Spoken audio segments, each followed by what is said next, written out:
አሞጎ ኤርትራን ኢትዮጵያን ዝተጀመረ ወተሃደራዊ ምትፍናን ኣብ ዝለዓለ ጠርዚ ምብጽሑት ዝገልጽ ዜና ወፂኦም ብርክት ዝበላ ናይ ስለላ ድሮናት ኢትዮጵያ ናብ ኤርትራ ምስጋር ከም ዝጀመራ ተሓቢሮም ጀነራላት ኤርትራ ብሄሊኮፕተር ናብ ዛላንበሳ ከም ዝኣተው ተገሊጾም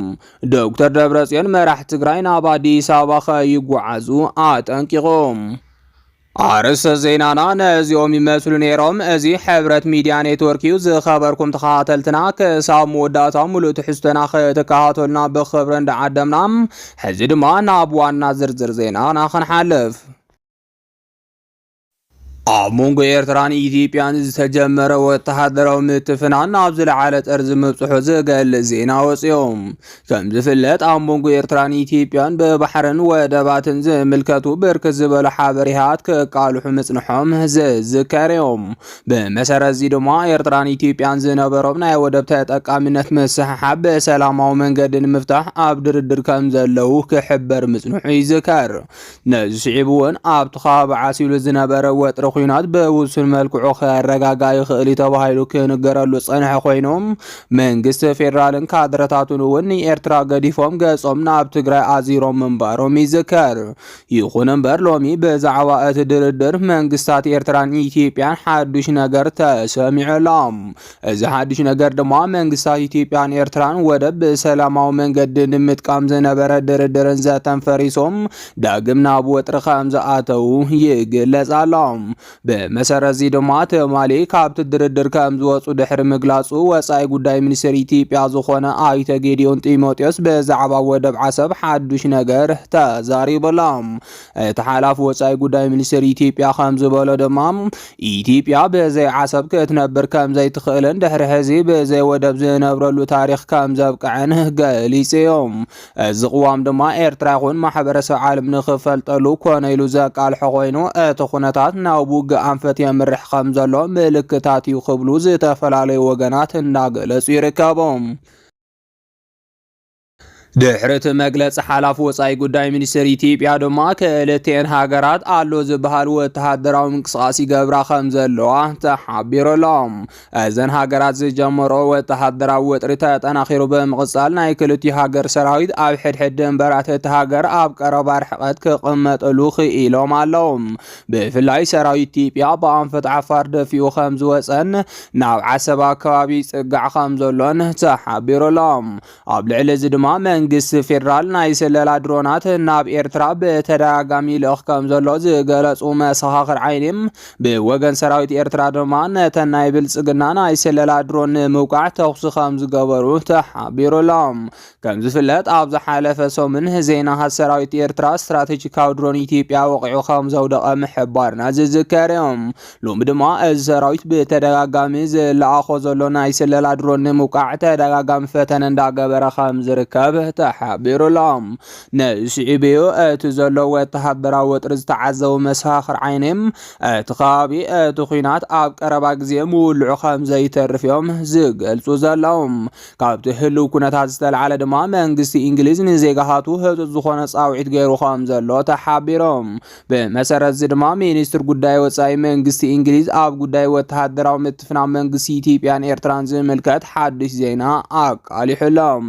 ሚኒስትር ጉዳያት ወጻኢ መንግስቲ እንግሊዝ ተማሊ ኣብ ዘውፅኦ መጠንቀቕታ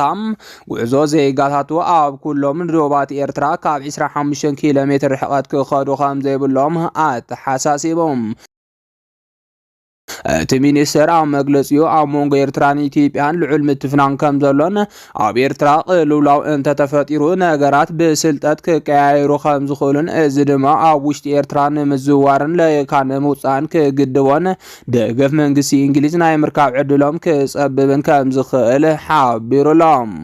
ስለዝኾነ ድማ ዜጋታት እንግሊዝ ኣብ ውሽጢ ኤርትራ እናሃለው ጸገም እንተተፈጢሩ ካብቲ ጸገም ንምውፃእ ናይ ባዕሎም ጻዕሪ ክገብሩ ከም ዝግባእ ካብ ኤርትራ ንምውፃእ ዘየኽእል ኩነታት ከይፍጠር ድማ ኣቐዲሞም ምግቢ ማይን መድሓኒትን ክሕዙ ኣብቲ ሃገር ክድንገጉ ንዝኽእሉ ከም ሕላፍ ሰዓት ዝበሉ ገደባት ከኽብሩን ሚድያ ብንቕሓት ክከታተሉን ከም ዘለዎም ሓቢሩሎም። መንግስቲ እንግሊዝ እዚ ዝበለሉ ድማ ኣብ ሞንጎ ኢትዮጵያን ኤርትራን ሓዱሽ ምዕባለ ከም ዘሎ መረዳ እርዳታ ስለዝበጽሐዮ እንዳተባሃለ ይንገረሎም። ዜጋታት እንግሊዝ ደገፍ ኣብ ዝደልይሉ እዋን ሰበስልጣን መንግስቲ ኤርትራ ኣብ ኣስመራ ንዝርከብ ኤምባሲ እንግሊዝ ናይ ምዝራብ ልምዲ ስለዘይብሎም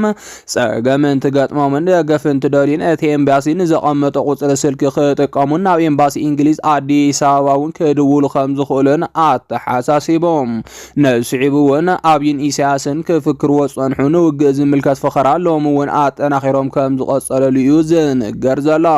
ብመሰረት እዚ ድማ ዋላ ኣብ ኢትዮጵያ ዝርከቡ ዜጋታት እንግሊዝ ንዝኾነ ይኹን ነገር ድልዋት ክኾኑን ኣብ ህይወቶም ጥንቁዋት ክኾኑን ጸዊዖም ኣለዉ። ህወሓት የካይዶ ኣብ ዘሎ ኣኼባ ቀዋም ጉጅለ ዓለም ገብረዋህድ ምስዓሩ ተገሊጾም።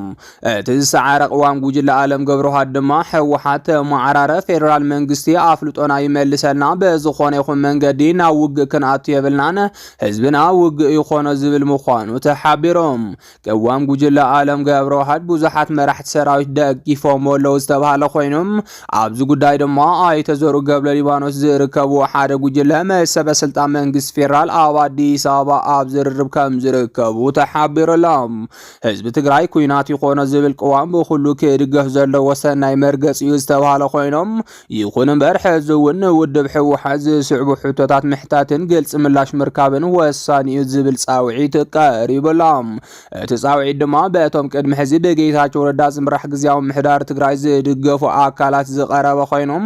ህወሓት መሰረታዊ ለውጢ ይቕበል ድዩ ኩሉ ሓቋፍ መንግስቲ ትግራይ ከምስረት ድዮም መሻዕብያ ዘሎ ርክብከ ክብጠስ ድዩ ዝበለ ህወሓት ባዕሉ ከይመጽእ እንታይ ውሕስና ኣሎ ዝብል ሕቶታት የቕርቡሎም።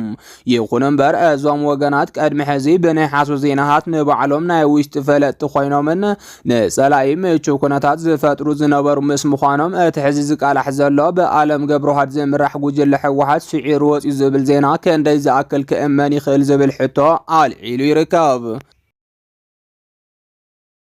ብመሰረት እዚ ድማ ኣኼባ ማእኸላይ ኮሚቴ ህወሓት ኣብ ምንታይ ኩነታት ከም ዝርከብ ብገለልተኛ ኣካል ዝተገበረ ምጽራይ ክፍለጥ ኣይተኸኣለን ዘሎም። ነስዒቡ እውን እቲ ሎሚ ናይ ዓለም ገብረዋህድ ሓሳብ ስዒሩ ዝበሃል ዘሎ ምናልባት እውን ኣብ መንጎ ኣመራርሓ ህወሓት ኣፈላላይ ከም ዘሎ ተገይሩ ክቃላሕ ስለ ዝተሓሰበ እዩ ተባሂሉ ብስፍሓት እንዳተገለጸ ይርከብ።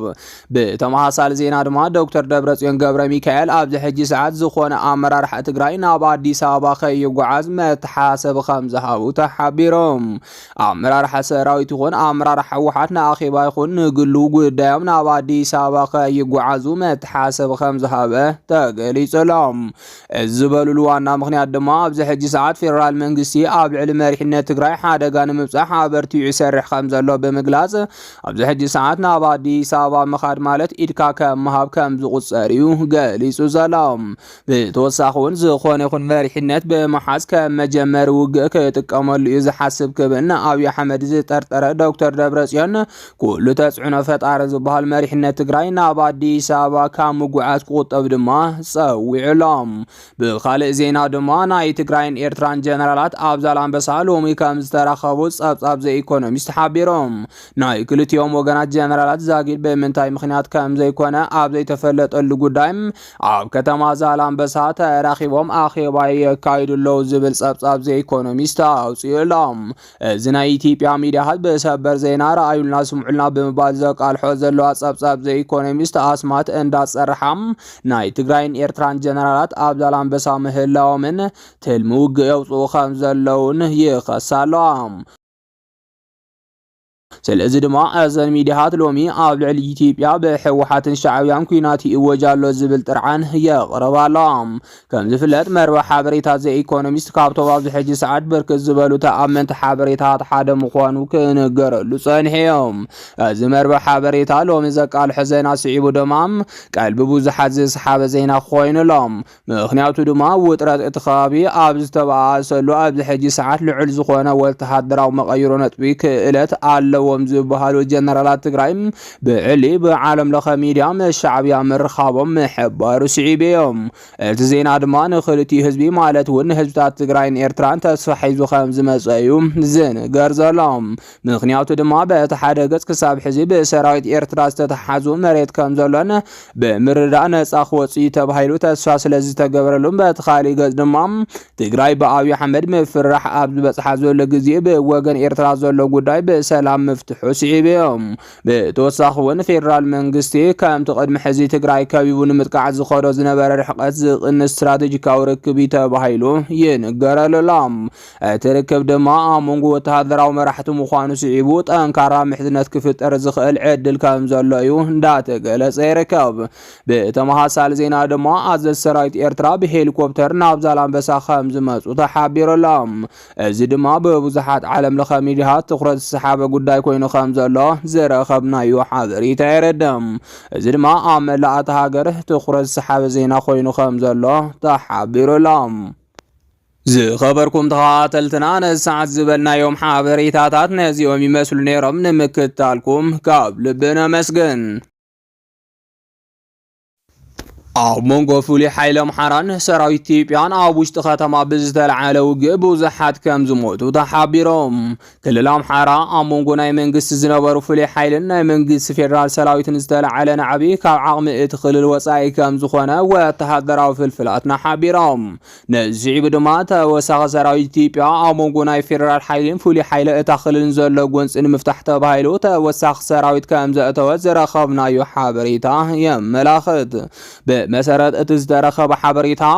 ኣብ መንጎ ደገፍቲ ኣብይ ዝኾኑ ብኣዴናውያንን ኣኽራር ደገፍቲ ፋኖ ኮይኖም ዝጸንሑ ፍሉይ ሓይልን ፍልልያት እናሰፍሑ ብምምጽኦም ናብ ሕድሕድ ውግእ ከም ዝተሸጋገረ ንምፍላጥ ተኻኢሎም ሕጂ ካብ ጎንደር ዝረኸብናዮ ሓበሬታ ከም ዝሕብሮም ናይ መንግስቲ ሰበስልጣናት ዓጂቦም ናብታ ከተማ ዝኸዱ ፍሉይ ሓይሊ እታ ክልል ምስ ናይ ፌደራል ፖሊስን መከላኸሊ ሰራዊትን ውግእ ከም ዘካየዱ ንምፍላጥ ተኻኢሎም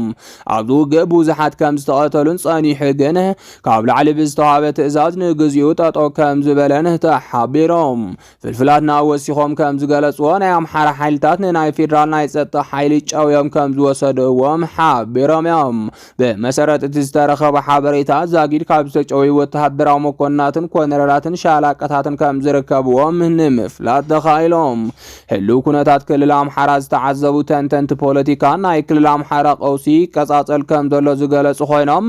እታ ክልል ሎሚ ናብ ከምዚ ዓይነት ውግእ ምእታዋ ኣብ መንጎ ኣብታ ክልል ዝነበሩ ብፌደራል ዝተኣመኑ ፍሉይ ሓይሊ ብዝወልዕዎ ውግእ እዮም ብተወሳኺ እውን መራሕቲ ኣምሓራ ብጉጅለታት ተኸፋፊሎም ነንሕድሕዶም ደገፍቲ ኣብይን ተቃወምቲ ኣብይን ተባሂሎም ከም ዘለው ዝረኸብናዮ ሓበሬታ የረድም ዝኸበርኩም ተኸታተልትና ነዚ ዕለት ዝበልናዮም ሓበሬታታት ነዚኦም ይመስሉ ነይሮም ንምክትታልኩም ነመስግን